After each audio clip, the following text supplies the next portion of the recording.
अकाल पड़ गया है, आम माफी दे दो। राजा की मर्जी, बोला नहीं, इस बार 10,000 हाथियों का उत्सव होगा, अप्सराएं नृत्य करेंगी, इसलिए इस बार कर की माफी नहीं होगी।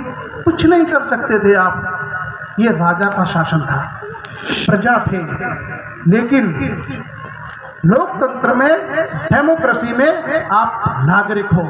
नागरिक का अधिकार है। क्या अधिकार है? बोलने का अधिकार, खाने का अधिकार, सोने का अधिकार, जाने का अधिकार, सूचना मांगने का अधिकार, पढ़ने का अधिकार, धर्म का अधिकार, व्यापार करने का अधिकार। लेकिन क्या आप लोग इन सारे अधिकारों का उपयोग करते हैं? अगर मैं आपसे कहूं कि आप जाके इंग्लैंड घूम आओ, तो कितने लोधी हैं इंग्लैंड घूम के आएंगे? हमारे समाज के लोगों को अधिकार है कि वो हवाई यात्रा कर सकते हैं, लेकिन गरीबी के कारण 95% से ज्यादा लोग उस अधिकार का उपयोग ही नहीं कर सकते। तो एक्चुअल में हमको लगता है कि हम नागरिक हैं, लेकिन हम नागरिक नहीं हैं, हम अभी प्रजा हैं। और प्रजा हमेशा राजा की गुलाम होती है। हमें लगता है स्वतंत्र है, लेकिन नहीं है। आपको अधिकार है कि आप जाओ और मुंबई के ताज होटल में रुको, लेकिन आप रुक नहीं सकते क्योंकि पैसा नहीं है। तो समझ में आया असली कहानी? कोई नहीं बता रहा लोगों को, सब उसी भांग पी के पड़े हैं। बहुत अच्छा है।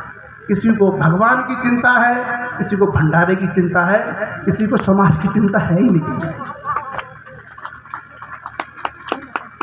अब आप बताओ, दुनिया कहती है कण कण में ईश्वर है, पूरी सृष्टि में ईश्वर है।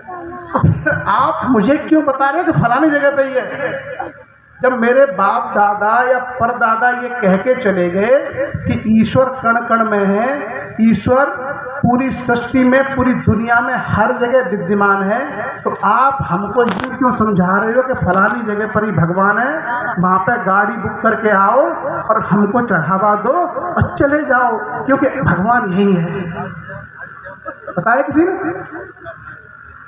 लोग अगर ऐसी बातें करोगे तो आपको बोलेंगे कि आप अधर्मी हो, आप विधर्मी हो, आप नास्तिक हो। अब मैं आपसे पूछता हूँ धर्म के बारे में सवाल। भागवत वगत खूब होती है यार, वो भंडारे होते हैं। धर्म के मूल तत्व क्या है? जो पुराने बुजुर्ग बैठे हैं वो जानते होंगे। धर्म कहता है जहां जहां धर्म होगा वहां वहां सत्य होगा।